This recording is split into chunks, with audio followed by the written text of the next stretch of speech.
So finally jujutsu Kaisen season 3 এর episode number 3 চলে আসছে। এই এপিসোডে একটু বেশি পেঁচালো কথা আছে যেটা অনেকেরই বুঝতে সমস্যা হচ্ছিল, তাই আমি ভাবছি আমি আমার নিজের মতন করে তোমাদেরকে বুঝাই বলবো। সো চলো শুরু করা যাক। লাস্ট এপিসোডে আমরা যেমনটা দেখছিলাম ইউজিরা সবাই স্টার করিডোরে যায় মাস্টার টেঙ্গেনের সাথে দেখা করার জন্য, তবে মাস্টার টেঙ্গেনের দেখা না পেয়ে ওরা সবাই ফিরে যাচ্ছিল। তখন পিছন থেকে মাস্টার টেঙ্গেন সবাইকে হ্যালো জানায় ইউকিকে বাদে। ইউকি বলে যে তুমি কি আমাকে হ্যালো বলবা না? মাস্টার টেঙ্গেন বলে যে এটা তো আমাদের প্রথম দেখা না, তাই না? ইউকি জিজ্ঞাসা করে যে তুমি টম কেন বন্ধ রাখছিলা? মাস্টার টেঙ্গেন বলে যে আমার মনে হয়েছিল তুমি আবার কেনজাকুর সাথে মিলিত কিনা। ইউকি অবাক হয়ে যায় যে এই কেনজাকু আবার কে, যেটাতে মাস্টার টেঙ্গেন জানায় যে নরিতোষি কামুই হইতেছে কেনজাকু, যে এখন গেটোর বডিতে আছে। তখনই আমাদের ইউজি ভাই খুবই বুদ্ধিমান একটা প্রশ্ন করে যে মাস্টার টেঙ্গেন আপনি এমন কেন দেখতে, যেটাতে মাস্টার টেঙ্গেন জানায় যে ভাই আমি 500 বছরের, তুমি 500 বছর বাঁচলে তুমিও দেখতে এরকমই হয়ে যাবা। যদিও আমি ইমমর্টাল কিন্তু আমার বয়স বাড়ে, 12 বছর আগে আমি স্টার প্লাজমার সাথে মার্জ হইতে পারি নাই, যার কারণে আমার বয়স আরো তাড়াতাড়ি বাড়তেছে। যেটাতে ইউকি বলে যে এরপরে কি আর কোনো স্টার প্লাজমা ভেসেল ছিল না? মেগুমি ওদের দুজনকে থামিয়ে দিয়ে বলে যে আমরা এখানে শুধু জানতে আসছিলাম যে কেনজাকুর প্ল্যান কি আর প্রিজন রিয়েলম কিভাবে খোলা যায়। মাস্টার টেঙ্গেন বলে যে এটা আমি বলবো, কিন্তু তার আগে আমার একটা শর্ত আছে। ইউটা, ইউকি আর চোজো তোমাদের তিনজনের মধ্যে যে কোনো দুইজনকে আমাকে গার্ড করতে হবে। এটা শুনে সবাই তো অবাক হয়ে যায় যে মাস্টার টেঙ্গেন ইমমর্টাল, তাইলে তার আবার গার্ডের কি প্রয়োজন? ইউকি বলে যে আমাদেরকে একটু বলবা তোমার গার্ড কেন প্রয়োজন আর কত সময়ের জন্য প্রয়োজন। যেটাতে মাস্টার টেঙ্গেন বলতে শুরু করে যে কেনজাকুর আসল প্ল্যান হইতেছে পুরো মানব জাতিকে ইভলভ করা, অর্থাৎ প্রত্যেকটা মানুষের মধ্যেই সরসারারদের মতন পাওয়ার থাকবে। যেটাতে মেগুমি বলে যে এটা তো আমরা সবাই জানি, কিন্তু আসলেও কি করতে যাচ্ছে আর ব্যারিয়ার টেকনিক কেন ব্যবহার করলো না? যেটাতে মাস্টার টেঙ্গেন জানায় যে ওইটা করতে অনেক কার্জ এনার্জি লাগে যা ওর কাছে নাই। কিন্তু কেনজাকুর বর্তমান প্ল্যান হইতেছে পুরো হিউম্যানিটির সাথে মাস্টার টেঙ্গেনকে মার্জ করা। যেটা শুনে ইউজি বলে যে এইটা কি সম্ভব নাকি, কারণ আপনি তো শুধু স্টার প্লাজমা ভেসেলের সাথে মার্জ হইতে পারেন। মাস্টার টেঙ্গেন বলে যে হ্যাঁ এরকমটা আগে হইতো, কিন্তু যেহেতু আমি 12 বছর আগে স্টার প্লাজমা ভেসেলের সাথে মার্জ হইতে পারি নাই, আমার এখানে বয়স বাড়তেছে, মানে আমিও ইভলভ হইতেছি, যার কারণে আমি এখন যে কারোর সাথে মার্জ হইতে পারি। যেটাতে চোজো বলে যে কিন্তু তুমি তো মাত্র একজন, তাহলে তুমি এত মানুষের সাথে কিভাবে মার্জ হবা? মাস্টার টেঙ্গেন বলে যে ইভলভ হইতে হইতে আমি এমন একটা জায়গায় এসে পৌঁছাইছি যে এখন আমি পুরো দুনিয়া, আমার সোল পুরো পৃথিবীতে এক্সিস্ট করে, আর যেই মানুষ আমার সাথে মার্জ হবে এরা একজন সরসারারের চাইতেও বেশি পাওয়ারফুল হবে। বাট যেহেতু মাস্টার টেঙ্গেন ব্যারিয়ার টেকনিক ব্যবহার করতে পারে তাই সে নিজের এই ফর্ম ধরে রাখতে পারছে। বাট যারা মাস্টার টেঙ্গেনের সাথে মার্জ হবে তারা যদি কেউ আউট অফ কন্ট্রোল হয়ে যায় তাহলে পুরো দুনিয়ায় ধ্বংস হয়ে যাবে। ইউজি জিজ্ঞাসা করে যে কিন্তু কেনজাকুর এটা করে লাভ কি? মাস্টার টেঙ্গেন বলে যে আমি জানি না। মাকি বলে যে আপনি মার্জ হওয়া রিজেক্ট করে দিলেই তো হয়। মাস্টার টেঙ্গেন বলে যে এইখানেই তো আসল সমস্যা, ইভলভ হওয়ার ফলে আমি মানুষের চাইতে বেশি কার্জ হয়ে গেছি, মানে মাস্টার টেঙ্গেন এখন আর একটা মানুষ নাই, একটা কার স্পিরিট হয়ে গেছে। সো যেই সরসারার কার স্পিরিটদের ম্যানিপুলেট করতে পারে তাদের সামনে মাস্টার টেঙ্গেন কিছুই করতে পারবে না। আর এখন হয়তো তোমরা বুঝতে পারছো কেনজাকু কেন গেটোর বডি নিছে, কারণ গেটো হচ্ছে কার স্পিরিট ম্যানিপুলেশন টেকনিক ব্যবহার করে। মানে সহজভাবে বললে তোমাদের হয়তো মনে আছে গেটোর পাওয়ারই হইতেছে ও কার্সদেরকে বশ করে ফেলতে পারতো, এরপরে কার্সগুলো ওর হয়ে ফাইট করতো। আর মাস্টার টেঙ্গেন যেহেতু এখন একটা কার স্পিরিট তাই গেটো ওরে খুব সহজে বশ করতে পারবে। এরপরে গেটো যেইভাবে চাবে মাস্টার টেঙ্গেনকে ব্যবহার করতে পারে। আর হ্যাঁ গেটো কিন্তু এখন কেনজাকু, কারণ গেটো তো আগেই মারা গেছে, গেটোর বডির মধ্যে এখন কেনজাকু। যাই হোক গেটো এখানে এসে যেহেতু মাস্টার টেঙ্গেনকে বশ করে ফেলতে পারে আর এই জন্যই মূলত ওনার এখানে গার্ড দরকার। মাস্টার টেঙ্গেন আরো বলে যে ব্যারিয়ার টেকনিক ইউজ করার ক্ষেত্রে মাস্টার টেঙ্গেনের পরেই কেনজাকু সবচেয়ে বেশি পাওয়ারফুল, আর এই জন্য কেনজাকু মাস্টার টেঙ্গেনের ব্যারিয়ার ভেদ করে এখানে চলে আসতে পারে। ইউকি জিজ্ঞাসা করে যে কিন্তু এখনই কেন? 12 বছর আগে ওই স্টার প্লাজমা ভেসেলরে মেরে দিল যাতে মাস্টার টেঙ্গেন ইভলভ হইতে শুরু করে, যারে এখন কেনজাকু কার্স ম্যানিপুলেশন টেকনিক ব্যবহার করে কন্ট্রোল করতে পারে। ওর আবার সুকুনার সাথেও কোনো কানেকশন আছে, আবার ও প্রায় 1000 বছর ধরে জুজুৎসু সরসারার, তাহলে এই মার্জ এখনই কেন করতেছে? মাস্টার টেঙ্গেন বলে যে আমি স্টার প্লাজমা ভেসেল আর 6 আইস আমরা একজন আরেকজনের সাথে কানেক্টেড। 6 আই ইউজার কেনজাকুরে 2 বার হারাইছিল, এরপরে কেনজাকু এত রাগ হয়ে যায় যে স্টার প্লাজমা ভেসেলদেরকে মারতে শুরু করে, আর কোনো বাচ্চা যদি 6 আইসের সাথে জন্ম নিত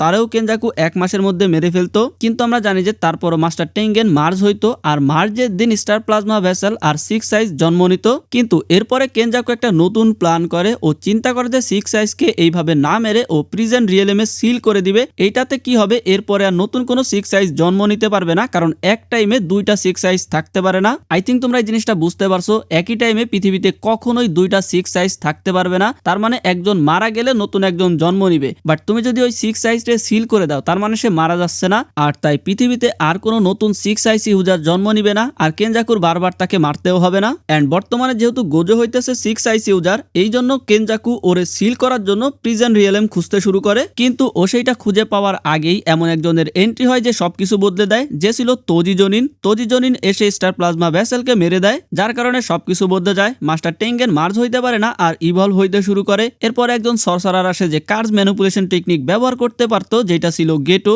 অর্থাৎ কেনজাকু যেটা চাইতো ধীরে ধীরে সেটা হইতে শুরু করে। ওর কাছে শুধু প্রিজেন রিয়েলেম ছিল না, যেটাও 6 বছর পরে পেয়ে যায়। যেটা শুনে মেগুমি জিজ্ঞাসা করে যে তাইলে এই কালিংগেম কেন হইতেছে। মাস্টার টেঙ্গেন বলে যে কালিংগেম এই জন্য হইতেছে যাতে কেনজাকু একসাথে অনেক কার্জ এনার্জি কালেক্ট করতে পারে। কালিংগেমে সরসারারদের মধ্যে যখন ফাইট হবে তখন অনেক কার্জ এনার্জি বের হবে, যেটা কেনজাকু মার্স করার জন্য ব্যবহার করবে। আর হ্যাঁ, কালিংগেমের মাস্টার কেনজাকু না, সো তোমরা যদি কেনজাকুকে মেরে দাও তারপরও গেম চলতে থাকবে। আর এই গেম ততক্ষণ চলতে থাকবে যতক্ষণ সবাই মারা না যায়, আর কেউ যদি এটা খেলতে না চায় তাতেও সে মারা যাবে। ইউটা বলে যে তার মানে আমাদেরও কালিংগেমে অংশ নিতে হবে আর 100 পয়েন্ট কালেক্ট করে একটা রুল অ্যাড করতে হবে, যেটার মাধ্যমে আমরা মেগুমির বোন এবং বাকি যারা এই গেম খেলতে চায় না তাদেরকে বের করতে পারি। মেগুমি বলে যে আমাদেরকে গোজোকে বের করতে হবে, ও একাই এই সবকিছু ঠিক করে দিবে। মাস্টার টেঙ্গেন বলে যে সবার আগে এইটা ডিসাইড করো যে আমার গার্ড হয়ে এখানে কারা থাকবে, যেটাতে ইউকি আর চোজো দুইজন এখানে থাকতে রাজি হয়। এরপরে মাস্টার টেঙ্গেন একটা আইটেম বের করে যেটা ব্যাক অফ দ্য পিজেন রিয়েলেম, অর্থাৎ pigeon রিয়েলেমের back gate. Master Tengen বলে যে এইটার ব্যবহার তুমি ততক্ষণ পর্যন্ত করতে পারবা না যতক্ষণ পর্যন্ত না তোমার সামনের গেট আছে। তবে হ্যাঁ, এইটারে খোলার আরো পদ্ধতি আছে, তার মধ্যে একটা হচ্ছে ইনভার্টেড স্পেয়ার অফ হেভেন আর একটা ব্ল্যাক রোপ। এই দুইটা জিনিসের মাধ্যমে আনওয়ান্টেড ভাবে এটারে খোলা যাইতে পারে, কিন্তু সমস্যা হলো 12 বছর আগেই গোজো ইনভার্টেড স্পেয়ার অফ হেভেনকে ধ্বংস করে ফেলছিল, আর গত বছর গোজো সব ব্ল্যাক রোপকে ভ্যানিশ করে দিছিল। যেটা শুনে আমার নিজের কথা মনে পড়লো যে কিভাবে নিজের পায়ে নিজে কুড়াল মারতে হয় সেটা গোজো ভালো করেই জানে। যাই হোক, এই কথা শোনার পরে মেগুমি আর ইউজিও হতাশ হয়ে যায়। ইউকে জিজ্ঞাসা করে কিন্তু এইটাকে খোলার আরো পদ্ধতি আছে তাই না?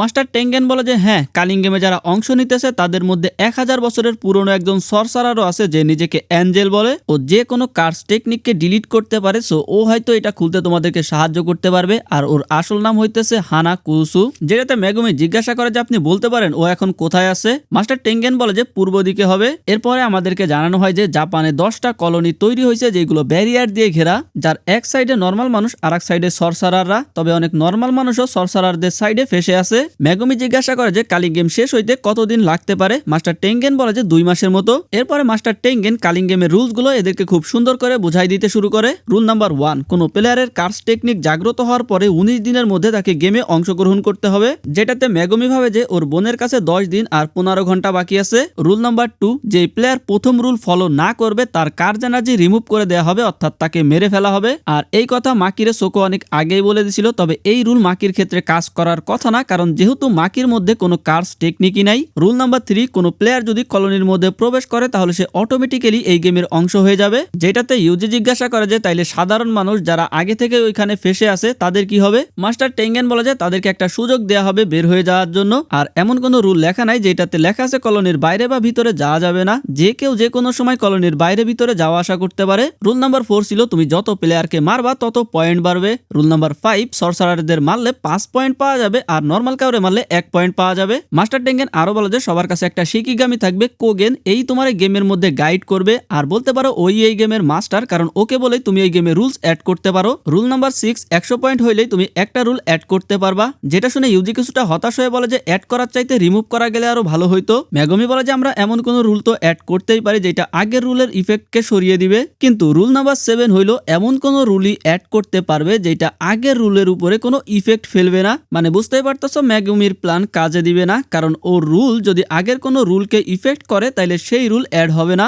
যেটাতে সবাই হতাশ হয়ে যায় আর ভাবে যে এটা কি ফেয়ার হইতেছে, কোনো রুল রিমুভ করা যাবে না, আবার এমন কোন রুল অ্যাড করা যাবে না যেটা আগের রুলকে ব্রেক করতে পারে। যেটাতে মাস্টার টেঙ্গেন বলে যে এই রুল শুধু তোমাদের ক্ষেত্রে না, কেনজাকুর ক্ষেত্রেও সেম ভাবেই কাজ করবে। আর লাস্ট 8 নাম্বার রুল হইলো কোন প্লেয়ারের পয়েন্ট যদি 19 দিন পর্যন্ত সেম থাকে তাহলে তার কার্ড রিমুভ করে দেওয়া হবে, অর্থাৎ তাকেও মেরে ফেলা হবে। যেটা শুনে ইউজি ভাবে যে আরে ভাই আবারও মানুষকে মারতে হবে। এরপরে এরা সবাই কে কি করবে সেটা ডিসাইড করে নেয়। চোজো আর ইউকি এইখানে থেকে মাস্টার টেঙ্গেনকে গার্ড দিবে, আর মাকি ডিসাইড করে যে ও জেনিন ক্লানে গিয়ে কার্স টুল গুলো কালেক্ট করবে, কারণ গোজো সিল হওয়ার পরে জুজুৎসু হাইতে রাখা সব কার্স টুল জেনিন ক্লান আর কামো ক্লান নিয়ে গেছিল। আর জেনিন ক্লানের হেড যেহেতু এখন মেগুমি, তাই ও গিয়ে এটা খুব সহজে কালেক্ট করে আনতে পারবে। জেনিন ক্লানের হেড মেগুমি শুনে তো ইউজি অবাক হয়ে যায়। মেগুমি বলে যে আমি তোমারে পরে বুঝাই বলবো। এরপরে মাকি জুজুর লোকেশন জানতে চায়, ওইখানে ও পান্ডাকে নিয়ে যাবে আর ওইখান থেকে পরে গিয়ে গেমে এন্টার করবে। ইউটা ডিসাইড করে যে ও এখনই কালিং গেমে অংশগ্রহণ করবে যাতে ও আগে থেকেই কিছু তথ্য সংগ্রহ করতে পারে। ইউটা বলে যে আমরা একজন আরেকজনের কলোনি থেকে দূরে থাকবো যাতে আমরা নিজেদের মধ্যেই মারামারি না করি, কারণ এরা যদি একই কলোনির মধ্যে পড়ে যায় তাহলে এদের নিজেদের মধ্যেই ফাইট করতে হবে। যেটাতে ইউজি আর ইউটা দুইজনেই চিন্তায় পড়ে যায়, কারণ ইউজি ইউটার ইউটারে বলছিল যে ও যদি আবারও সুকুনা হয়ে যায় তাহলে ইউটা যেন ওকে মেরে ফেলে। আবার ইউজি যদি মেগুমির সাথে থাকে, সুকুনা এমনিতেই মেগুমিরে নিয়ে কি একটা প্ল্যান জানি করতেছে। সো ও যদি মেগুমির সাথে কিছু করে বসে, মেগুমি এদের দুইজনকে দেখে বুঝতে পারে যে এরা চিন্তা করতেছে, যেটাতে মেগুমি বলে যে চিন্তা করে না, সবকিছু ঠিক হবে। এরপর মাকি ইউজি আর মেগুমিকে হাকারির কাছে যাইতে বলে। হাকারি 3rd ইয়ারের স্টুডেন্ট ছিল যাকে সাসপেন্ড করে দেওয়া হয়েছিল। মাকি হাকারির সঙ্গে দেখা করতে বলে আর বলে যে আমাদের টিমে যত সম্ভব লোক সংখ্যা বাড়াইতে হবে। ইউজি জিজ্ঞাসা করে যে হাকারি স্ট্রং কিনা, যেটাতে ইউটা বলে যে আমার চাইতেও বেশি স্ট্রং। এরপরে ইউটা, মাকি, ইউজি আর মেগুমি এইখান থেকে চলে যাইতে শুরু করে। যাওয়ার সময় ইউজি চোজোকে ধন্যবাদ জানায়, যেটার উত্তরে চোজো বলে যে ভাই মরিস না, আর এইটা বলে চোজো কান্না করতে শুরু করে। এরপরে আমরা একজন কমেডিয়ানকে দেখতে পারি যে শো করতেছিল। শোতে বেশি একটা লোক ছিল না, আর যারা ছিল তারাও সেইভাবে হাসতেছিল না। আর এই কমেডিয়ানের নাম হইতেছে তাকাবা। তাকাবার বস ওরে অনেক চিল্লায় আর ওরে চাকরি থেকেও বের করে দেয়, কারণ ওর কমেডিতে এখন আর আগের মতো দম নাই, মানুষ হাসে না। তাকাবার পাশে আমরা একটা লোককে দেখতে পারি যে তাকাবার অনেক প্রশংসা করে আর বলে যে পৃথিবীতে এখন 2 টাইপের কমেডিয়ানই পপুলার, এক যারা আসলেই অনেক ফানি হয়, আর দ্বিতীয়ত যারা নিজেদেরকে ফানি মনে করে। তো বলো তুমি কোন টাইপের? তাকাবা প্রথমে বলে যে 50-50, তারপরে বলে যে না 70-30। আর এরপরে আমরা জানতে পারি তাকাবা কালিং গেমে অংশ নেওয়া একজন প্লেয়ার। আর এই এপিসোড এইখানেই শেষ হয়ে যায়। তো আশা করি তোমাদের কাছে ভিডিও ভালো লাগছে। পরবর্তী এপিসোড আসার সাথে সাথে এইভাবেই চেষ্টা করব তাড়াতাড়ি এক্সপ্লেন করার। আজকের মতন এই পর্যন্তই, ভালো থাকো সবাই, বাই বাই।